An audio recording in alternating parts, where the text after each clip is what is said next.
Oh, right, we're live now. Right. Good evening, all. My name's Adam Deval, mental health warrior, and we're here to talk. Well, it's my first experience of this. We're talking about substance abuse. I have been informed by my guests that it is Child Substance Awareness Week, is it? Children of Alcoholics Week. Yeah, there you go. And obviously we have got. I think she's going to kill me if I say this wrong. So please forgive me. Joe Hoy. Huey. Huey. There you go. There you go. There you go. So hey, we all make mistakes from time to time, don't we? We're all human. Exactly. Now, Jo, she is a speaker, a trainer, an expert in supporting families of alcoholics. She's also the adult child of an alcoholic. She's an expert living with a parent's alcohol misuse. She's been interviewed on Sky, BBC, ITV, and appears in numerous magazine articles sharing her story, knowledge, and mission. Her mission is to change perceptions about alcohol misuse and how it impacts the drinker, family, and society as a whole. She does this through her talks and workshops to professionals and working one to one with clients, many family members suffer in silence, facing many challenges, mainly mental health. And she is there for support and comfort to heal them through their recovery. Welcome, Jo. Thank you. Quite the introduction. Very, very. Yeah, now, obviously, I want to start with pretty deep here. I'm going to start with your experience, like, because obviously you was raised by an alcoholic yourself. So obviously, just talk us a little bit about that experience. Well, first of all, thank you for having me. My dad was the drinker in my life, pretty much from a young age up until up until his death, really, 2 months before my 21st birthday. He was kind of consistent pretty much. He had periods of time where he wasn't drinking, but most of the time my memories are of him, being an alcoholic. And as a kid, anyone out there that has got children that are maybe in this situation, it's very unpredictable. You don't really know what you're going to get. Most of the time we are walking on eggshells, which is a really common phrase, and we're anticipating their actions in order to keep safe.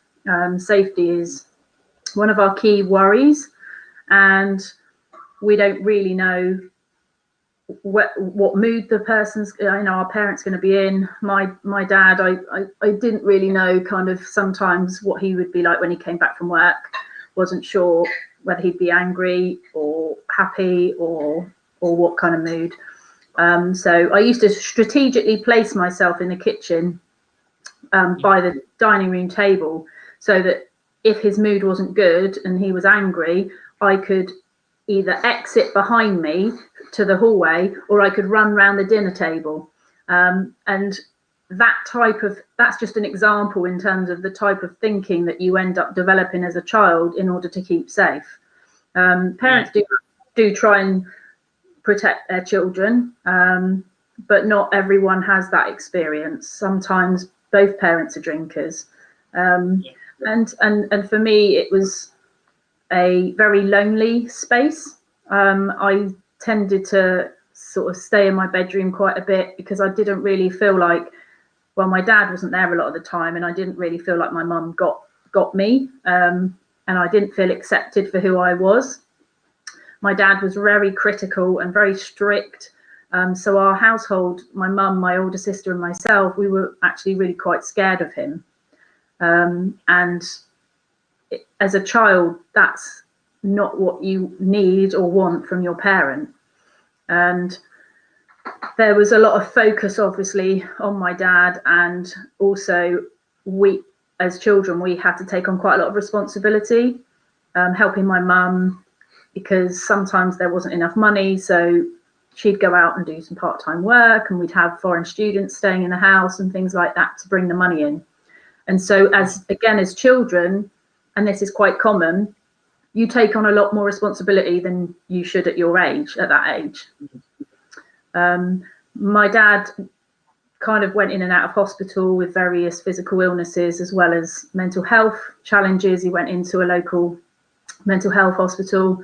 And at the time, mental health wasn't really talked about. And since then, me and my sister have both discussed it and thought, well, he probably did suffer with depression and some mental health conditions that probably wouldn't have been sort of easily diagnosed or recognised at that point.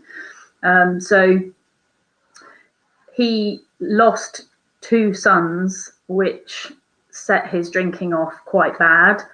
And then when I was about 16, he kicked me out the house, and I had to try and find somewhere to live. And then he died 2 months before my 21st birthday from alcohol misuse. And then that's kind of sort of set me on my journey really of self-development and trying to improve myself, because I recognised that I was having problems in my relationships, and I wanted to sort them out. And I think because I'd had a lot of my life where he was basically saying, when are you going to change? What I learned from that was I'm not okay as I am. So the mental health impact for me was huge. PTSD, anxiety, sitting at the top of the stairs, hearing my mum and dad arguing, and I remember sitting there with my sister, and we'd be super quiet, and I remember just stopping, don't breathe, don't take a breath, because then I might miss something, and I can't afford to miss something. And that intensity, and that sort of thinking that you have to go to as a child, it's not normal, but that's what we knew to be normal. That was our normal. And so that's kind of where I sort of started my self-development journey when I was about 21, and then it's kind of continued really to this day. And then I decided to set up my own business like 4.5 years ago to help people like me, because I didn't want people suffering needlessly, and I knew the things that had helped me, and I knew there was hope, and I knew that you could change and you could get better, and that's what I wanted for other people. So that's kind of in a whistle-stop tour, that's kind of briefly my story. Yeah, wow. I'm just trying to come up with the right words to actually describe that. All I've got is wow. That's all I've got. Because I was listening to the words, and I definitely resonate with that, because obviously I remember my own dad abusing me, and my mother as well. And I still remember throughout my education life, I came home and my mum was drinking. She was into a second bottle of wine, and this was about 3 o'clock in the afternoon. And she didn't stop till about 10:30 at night. So yeah. I didn't actually, we didn't really see my dad drinking a lot, because the nature of people with drink problems, there's lots of shame, guilt, embarrassment, and basically he used to just sit in his car and drink, and we didn't really see him that much, because he used to sit in his car in the driveway, listen to music, or go into his bedroom and drink.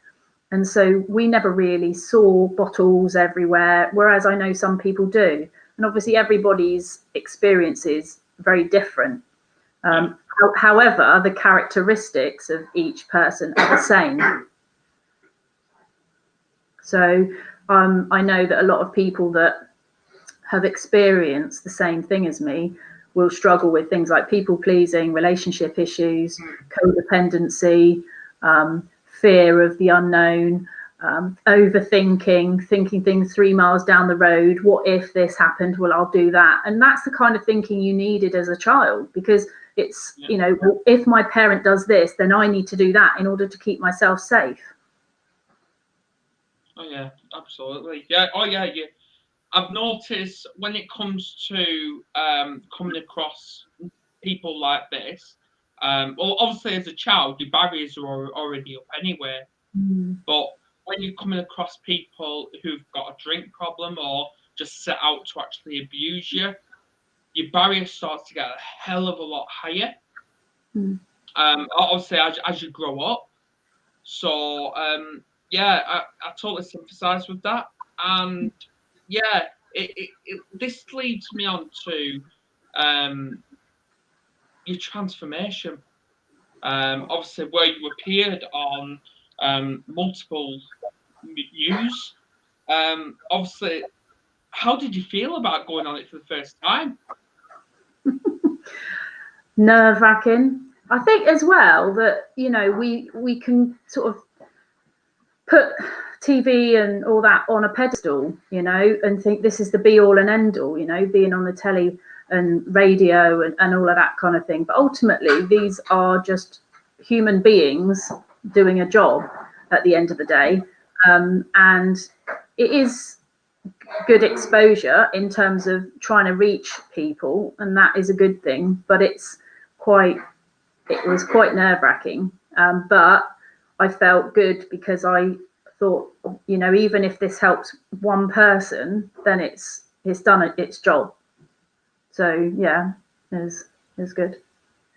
Oh yeah, I definitely see a transformation in you, and all I've got to say is fantastic with what you do. I have been keeping an eye on your posts via LinkedIn, and all I've got to ask is, are you going to write a book about this?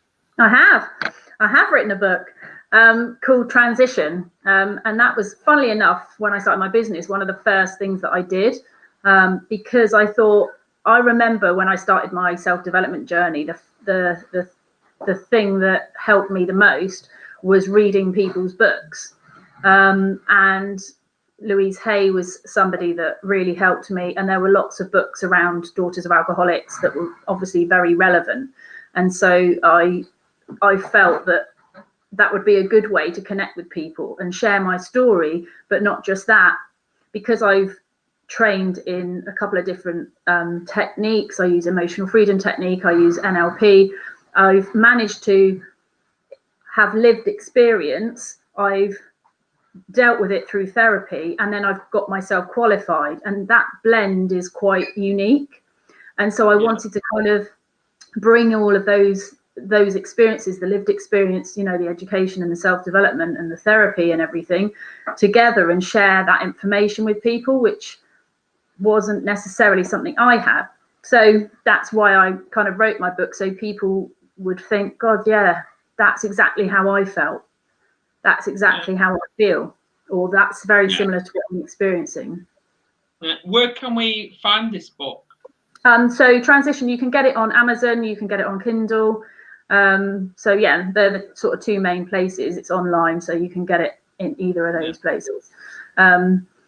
So yeah, that was something that I thought would be really helpful to people, and to help them to feel connected. Brilliant. If you send me the link to that, I can put that into the description. Yeah, sure. Yeah, brilliant.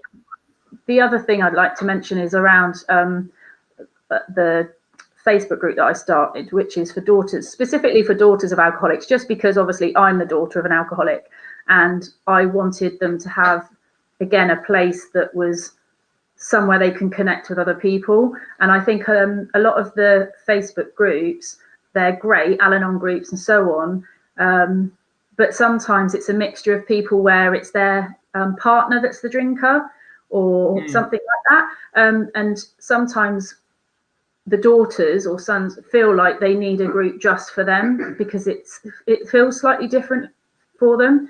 So that's why I set up my Daughters of Alcoholics Facebook groups, and the ladies in there, it's so beautiful to see, because they're all supporting each other, and everybody's lived experience is slightly different, but there's a commonality, and they've all got very similar issues and challenges. And so one person can share what's helped them and what's worked for them, and then somebody else will try it and they'll be like, that's really helped me. Or sometimes it doesn't, but you've got that flexibility to kind of, and you've got all these ideas from people to say, oh yeah, I haven't thought of that, I'm going to try that and see how it works. So it's a really nice community for people. Oh yeah, absolutely. I mean, I've got nothing but let me get that out. I've got nothing but praise for that. But obviously, would you be doing it for sons of alcoholics as well? Do you know what? I have thought about this recently. And I think that the reason I decided not to do it was only because most of the time the people that tend to seek help are female. And also I relate to them more because I'm the daughter of an alcoholic.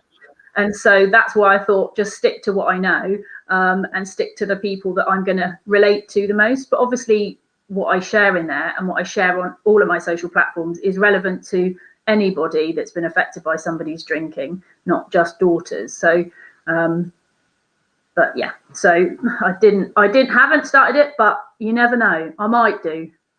Maybe in time, yeah, maybe in time. But it's not just the daughters and the sons that need help, it's the family members. And I think that sort of leads me onto a broader issue really, which is around, you mentioned substance abuse, but obviously I specialize in alcohol. But I think that I don't know if you agree with this, but we need to change judgments and perceptions around alcohol misuse. Because still, even today, I mean, mental health has come a long way and people are starting to talk about mental health a lot more than they used to. It's not where it needs to be, but it's certainly better than it was. But, there is still so much stigma around alcohol misuse. And because it's legal and you can get it from your corner shop and everyone, a lot of people drink, it's kind of society accept it. But it's the worst drug out there. And I think that we need to start to do the same type of work on alcohol misuse that has been done on mental health, which is why I set up my Respect for Alcohol campaign, to try and change judgments and perceptions, to get people to start challenging their own language and their own things that they share on Facebook or social media, or the jokes that they might make about it, because it isn't funny. It people die. A lot of people die. Families get hurt. The drinker, gets hurt. Society get affected. The cost of alcohol misuse to society far outweighs the duty that the government receive from alcohol. Oh yes. And which doesn't really make any sense. We can talk about that all night, but obviously we'll leave that for another conversation when it comes to oh yeah. But anyway. Yeah, I see where you're coming from, where obviously people say substance abuse, but you say alcohol misuse. Yeah, I see your point on there, and I totally agree with you. But obviously the reason I called this substance abuse in the description, because obviously it can be, because I don't know if you can agree with me on this, but people that drink, they choose to do that. They choose to make that hobby, to obviously like a distraction, whether they've got mental health, because I know a majority of families these days, they choose to, when they get an income, they choose to spend the vast majority of that on alcohol rather than, I don't know, feeding the kids, if that makes sense. Yeah, I mean, I think they're very, very broad statements, and I think that there's lots of people that don't drink. There's lots of people that drink sociable levels and don't drink, to dependence levels. Yeah. I believe that, yeah, of course, people choose to drink. If they go to the pub and they want to have a drink, they choose to drink. But no one chooses to be an alcoholic dependent. No one chooses that life. No one would want that. It's horrendous. And I think that there's a misunderstanding in society around the reasons why people are addicted. And I think it's very easy for those that aren't addicted to be very berating and to look down on people with alcohol misuse problems. But actually, if I was to ask each and every one of them one thing that they would find really hard to give up, whether that's working, control, gambling, sex, whatever it might be, the gym, coffee. If I was to say, well, I want you to give that up, how easy would it be? Sugar, anything like that. And for most of them, if they depend on it, it will be very difficult. But yet they're expecting somebody else to give up something that they depend on. So it's like trying to look at it from the other perspective. And yes, I appreciate the consequences and impact of alcohol misuse is far worse than a sugar habit. The point I'm making is we all have our own addictions, and it's equally difficult. Probably alcohol misuse is even more difficult. So if you think about giving up the gym or coffee and how hard you might find that, well, alcohol misuse is off the scale in comparison, yet you're asking someone to give it up, and you can't even give up the one thing you've got. So it's trying to see it from a different perspective to have some understanding, No, exactly, and I agree with you 1000%. See, obviously, I used to be drinking cappuccinos and lattes, and now we're doing that for a good couple of years. But I thought, you know what, let's change it, and I've been at this for a couple of weeks now, where I've actually gone on a detox where I've stopped the lattes, cappuccinos, and I've actually gone back to regular coffee, and I am struggling. I'm missing it. But what if you couldn't have coffee at all? No, that's just normal coffee. Yeah, but what if you couldn't have coffee at all? Exactly.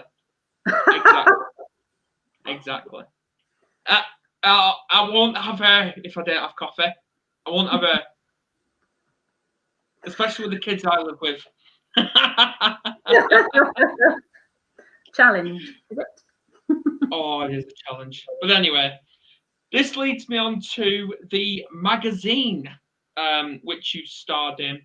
Now, obviously, I know a lot of people do not buy the magazine because they think it's all full of gossip, a load of crap. But your story, obviously, I've not come across this magazine yet, but your story, I believe, it's powerful, and people should buy that magazine. Just to read it. I'm not sure which one you mean. I did one in the Metro. I did one in the Recovery Today magazine. Yeah, which magazines are they? Which magazines?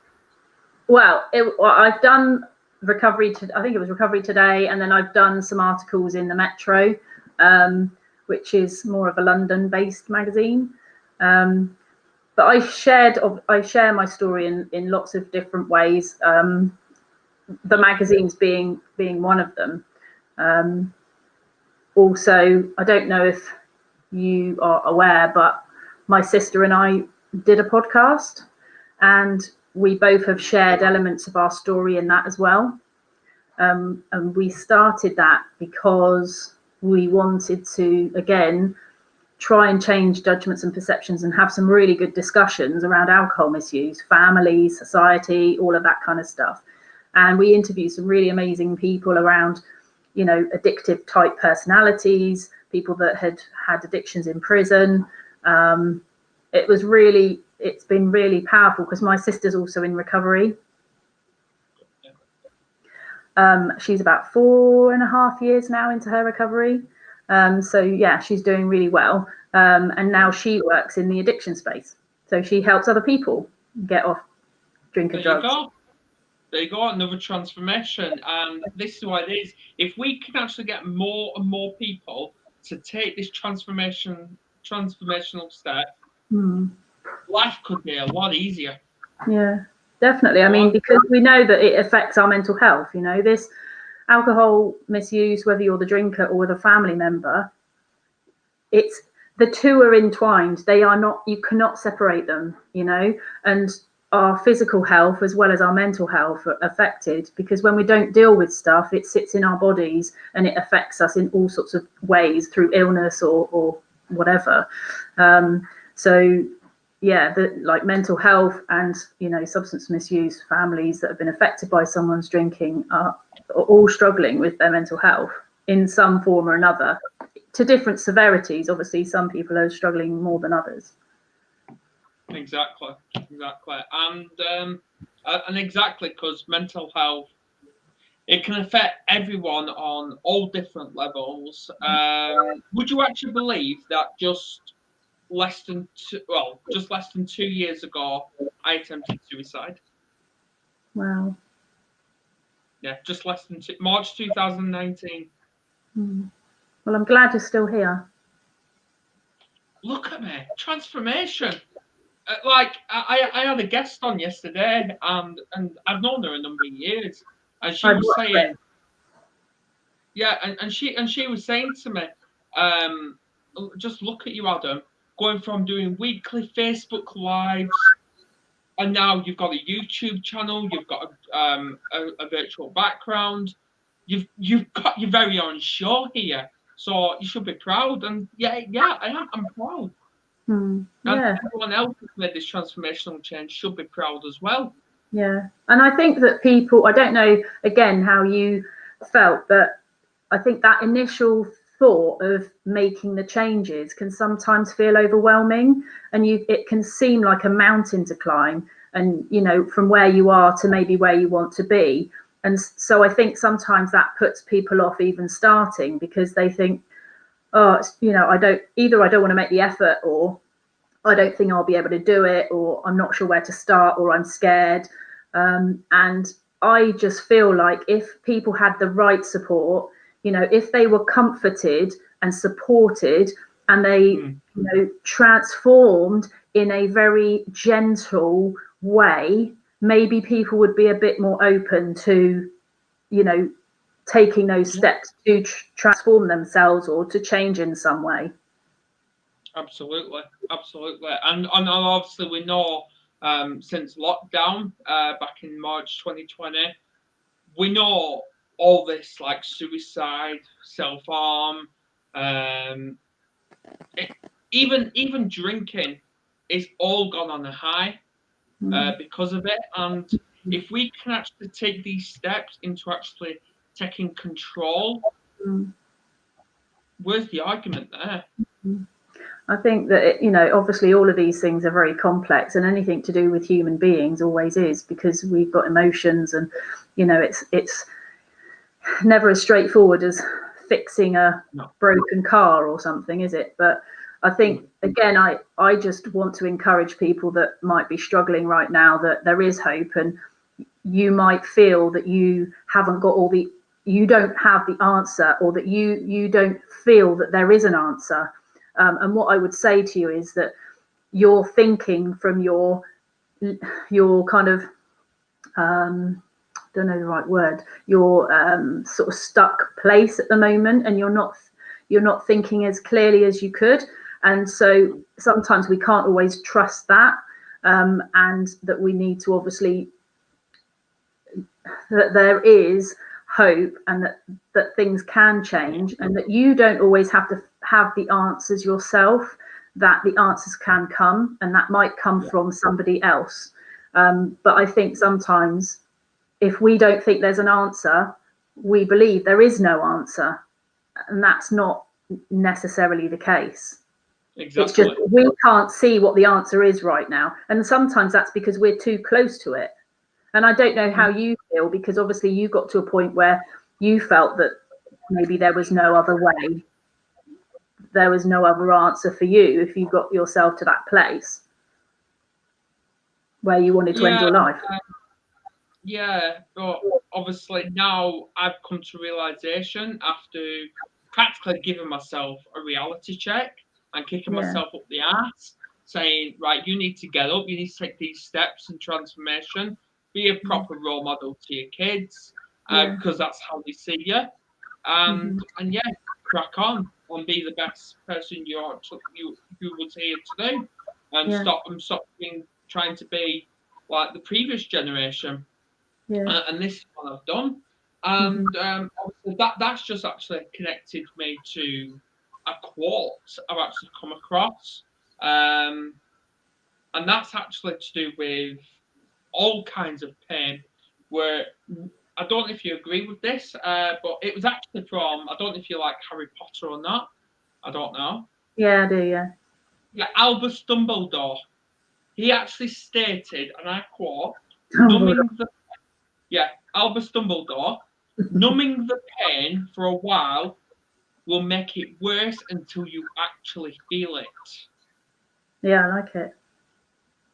And I heard something from the lady that runs Club Soda, and she shared, I was watching a little video that she did, and she said, whatever you're doing now, don't make it more difficult for your future self. So whatever decisions you're making now is, if it's not going to be good for you, you're just making it more difficult for your future self. And I really liked that concept. And I thought, well, yeah, because we're the ones that are going to have to deal with it, whether that's now or later. Exactly. And this brings me on to my final question: is what's next for Jo? Where is she going to be in? I don't know. 12 months time. Adam, I'm in a job interview now. Well, my Respect for Alcohol campaign is going to be well underway, definitely within 12 months. That is my mission, is to really start. I mean, I'm focusing at the moment on my local council, on my local area where I live, because I thought if I can try and make a change here, then, and it works, then we can take that to other places in the UK.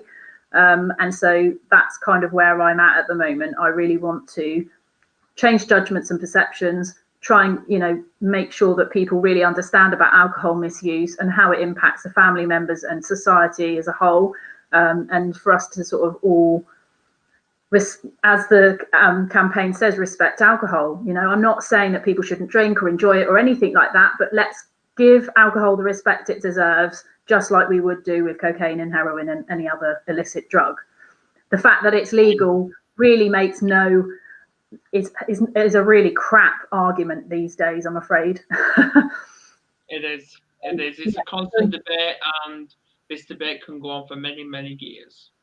Yeah, but I'm on a mission, so I shall do what I can. And on that note, thank you for coming on. Thank you for having me. You're most welcome. Most welcome. I hope you enjoyed it. Yeah, it was good. Thank you. Welcome. And I will be obviously uploading this to LinkedIn and Facebook. And if you want to share this into your group, you're most welcome. And yeah, just please don't be a stranger. Thank you so much. Okay, right. And on that note, I'm going to end this broadcast now. Please share this in awareness, and I look forward to seeing you again. Bye for now. Bye-bye.